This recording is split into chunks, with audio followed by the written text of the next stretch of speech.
Брюгге, Атлетико Мадрид. Матч может быть на самом деле очень-очень интригующим. Команда из Брюгге показывает игру в последних матчах очень просто странную. Успела команда уже и дома, и в гостях проиграть за последний месяц. 3 поражения из 5 матчей и всего 1 победа. Забивают максимум 1 гол. Получается, выиграли 3-0 стандарт тоже. Чудеса, конечно, происходят в чемпионате Бельгии, но, как говорится, Бельгия не Испания. Атлетико все еще у нас не проигрывает, показывает сумасшедший футбол под руководством Диего Симеоне. 10 матчей минимум команда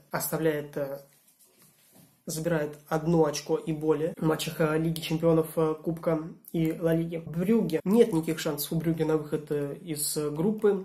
Вообще, опять же, в Лигу Чемпионов Брюгге уже не попадает. Монако ничего не сделает, никогда же пододвинуть их не сможет. Так что Лига Европы, в принципе, очень хороший результат для этой команды. А вот для Атлетико, возможно, этот матч и не решающий, так как им абсолютно все равно, против кого играть команда.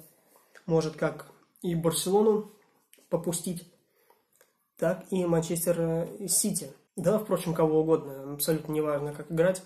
Встанут своим автобусом и хреном кто забьет. Ставка, которую я хочу вам огласить, может быть не очень очевидной, но учитывая, конечно, во-первых, классы команд, желание победе, их особенно мотивацию, можно сказать, что Атлетико как минимум будет атаковать чаще, жестче, агрессивнее, острее. И, подводя итог, можно сказать, что победит команда Диего Симеоне по ударам в створ ворот. Победа Атлетико Мадрид, коэффициент 1,53.